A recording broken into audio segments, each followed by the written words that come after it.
guys, Clayton here. Now that we looked at the worst movies of 2022, now it's time to take a look at the best movies of 2022.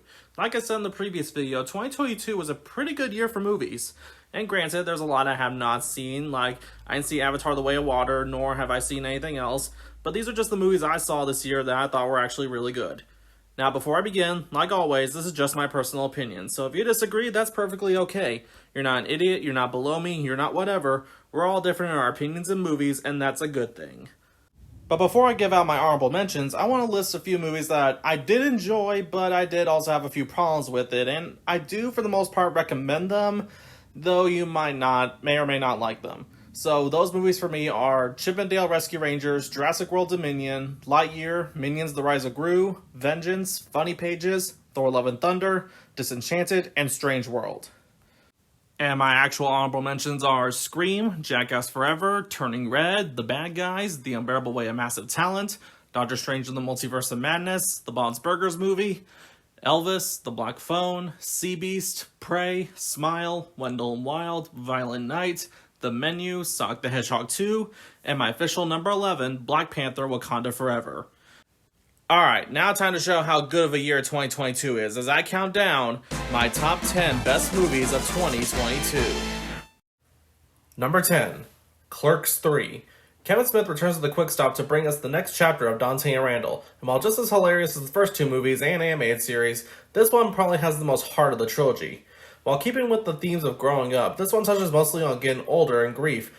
And while still a humorous movie, it's not afraid to get more emotional when it calls for it, and it can get very sad, especially if you've been keeping up with these characters.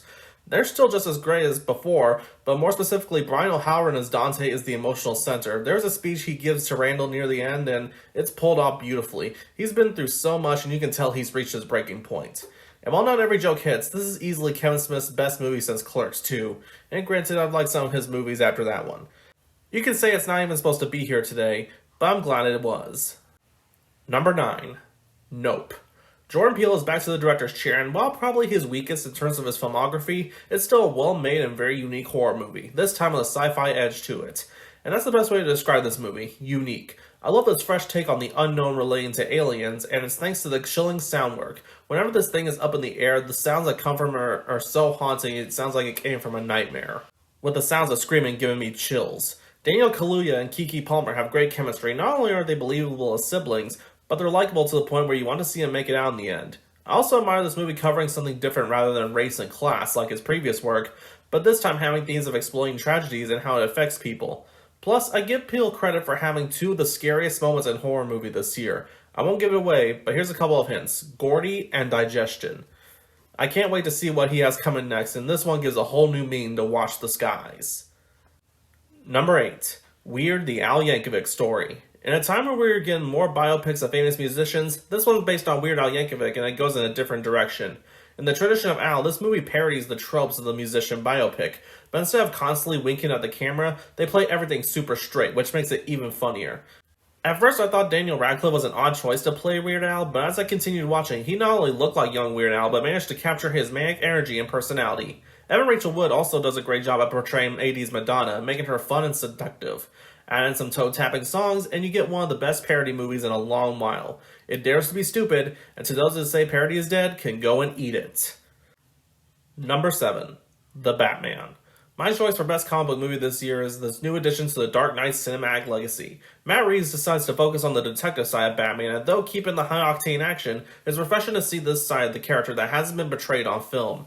Down to the cinematography, atmosphere, and tone, this feels like an unmade sequel to something like Zodiac and Seven, but still stays true to what Batman is.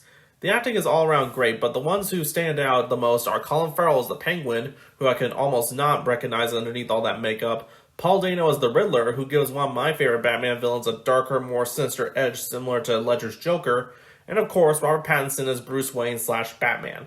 Sure, we don't get to see him as much as Bruce Wayne, but he does pull off the threatening vibe of vengeance, and he also is able to portray emotion under the mask other than brooding. If I had any problems with the movie, it had to be the climax. While it doesn't hurt the movie as a whole and it adds towards the theme of what Batman should be seen as, I felt it was kind of tacked on and sort of dragged an otherwise good-paced movie. But nevertheless, this is the best Batman movie since The Dark Knight, and I look forward to seeing more intrigue and mystery in Reeves' take on the Batman. Number 6, Glass Onion. Rian Johnson returns to the world of Knives Out with another creative and unsuspecting mystery that's just as good as the first. It's not a straightforward murder mystery as the first one, but honestly that's what makes it more fun. The twists and turns keep you on your toes, even if admittedly I did sort of figure out who was behind it all. Daniel Craig as Benoit Blanc is now starting to become a more iconic movie character, and the rest of the cast is clearly having a blast playing these memorably diverse characters. And while the first movie had more of an edge to it, it still retains the sly sense of humor of it and is just as entertaining. There's not much to say without going through spoilers, but it's a mystery with so many layers, and I can't wait to see more adventures of Benoit Blanc. Number 5. Marcel the Shell with Shoes On. A24 is more known for its artsy and out there independent movies, mostly horror, but it's nice to see them take on a more simple and surprisingly adorably sweet family movie. Now, I haven't seen the shorts this movie is based on, but after watching it, I had to look them up and watch them for myself. Mainly because I was won over and charmed by this little talking shell. Not only does Jane Slade do a fantastic job with the voice work, but Marcel isn't simply a one-note precious little optimist. He has a bit of sass and can be overprotective of his grandmother Connie. Speaking of which, both him and Connie are also well animated. This is very impressive stop motion to bring these little characters to life, and with their interactions with real-world objects, I almost believe that these living shells were real. But why I consider this one of the best movies of 2022 is the themes of family and the impact they can have on your life, and it handles it with grace, wisdom, and humor. I also love how it tackles internet culture and how it affects the person that goes viral. While the plot is kind of thin and it does sort of drag, this is a simple, charming, and just plain sweet movie that I can recommend to anyone, young and old. It might even make you tear up a bit and cheer up even the most cynical person. And it's all from the perspective of a tiny shell with shoes. Number 4. Top Gun Maverick. We've had a lot of great legacy sequels in the past 7 years, from Mad Max Fury Road, Ghostbusters Afterlife, Bill and Ted Face the Music, Scream, and the aforementioned Clerks 3. Top Gun Maverick joins among those rankings, even to joining the sequels that are even better than the original. This is the summer blockbuster that is worth seeing on the big screen, as it keeps you on the edge of your seat with amazing cinematic action sequences, and what makes it even more outstanding is that the majority of it is all practical, no CG required. But it's not all practical action. What makes it better than the original is that the story is emotional, and it's about Maverick not only teaching a group of memorable new recruits, but also him protecting the son of Goose named Rooster. Tom Cruise is just as great, but I also really like the new recruits. Miles Teller specifically is the best of them. Is the story a bit predictable? Yeah, but that doesn't stop this trip to the danger zone from being one of the most feel-good blockbusters to come out in recent years. Number 3. Guillermo del Toro's Pinocchio and Puss in Boots: The Last Wish. There are a lot of good animated movies this year, but I feel these two are easily the best, which is why I decided to tie them together because I couldn't pick between the two, and ironically both dealing with the themes of death. Starting with Del Toro's Pinocchio, this longtime passion project finally got to see the light of day and is one of the more unique takes on the tale. This is probably the most heavy emotionally of the adaptations, while still retaining the fantastical fairy tale elements, and it manages to respect both the kids and adults in the audience. The design and animation screams Del Toro. Stop motion perfectly matches his dark and macabre style, and hopefully he can do more animation projects in the future. The cast, more specifically David Bradley as Geppetto and Gregory Mann as the titular Pinocchio, all do a fantastic job, and even the songs are pretty good. If there's another adaptation of Pinocchio that could be recommended along with the Disney classic, it would be this. As for Puss in Boots: The Last Wish, no one would have imagined that a sequel to the Puss in Boots movie would manage to be just as great, if not better, than it was. It's easily the best DreamWorks sequel since How to Train Your Dragon: The Hidden World, and it succeeds not only in the animation and action department, clearly inspired by Into the Spider-Verse but managed to make it its own, but also succeeds in the themes of morality, anxiety, and building a better future. It also manages to balance all these different characters and gives them all a wonderfully developed arc. Plus, I'll give it credit for having the most bone-chillingly haunting version of death I've seen in recent memory. If there's a possibility of a follow-up or even a Shrek 5, I'll be all down for it if it's as great as this. It's a sequel that happens to be just right. Number 2. Everything, Everywhere, All at Once. When I saw the trailer for this, I knew I had to see this due to how bonkers it looked, and while it is, I didn't expect it to be as original, creative, exciting, hilarious, and heartfelt as it was. To where I now consider it my favorite A24 movie. This is one of the most absurd movies I've seen, and it gleefully runs with it as each crazy concept of these different universes get more and more out there as it goes on. But among the absurdity, fantastically choreographed action, and excellent editing and pacing is the thought-provoking, emotionally resonant themes of family trauma and nihilism. In the latter's case, showing how even among it, you can still live your best life. Michelle Yeoh, Jamie Lee Curtis, and James Hong are their usual best, but the standouts for me are Stephanie Hsu and Ki Hoi Kwan, who gives the emotional and heartfelt performances. In the case of Quan, I'm glad he's coming back to acting and well earned his Golden Globe for his performance. To which I say, Dr. Jones and your fellow Goonies would be proud. So if you're looking for a movie that has just about everything from a kung fu movie, surreal comedy, sci-fi, and fantasy, then this is the one that, as the title suggests, it's everything, it's everywhere, and it's there all at once. And my pick for my number one movie of 2022 is The Fabelmans.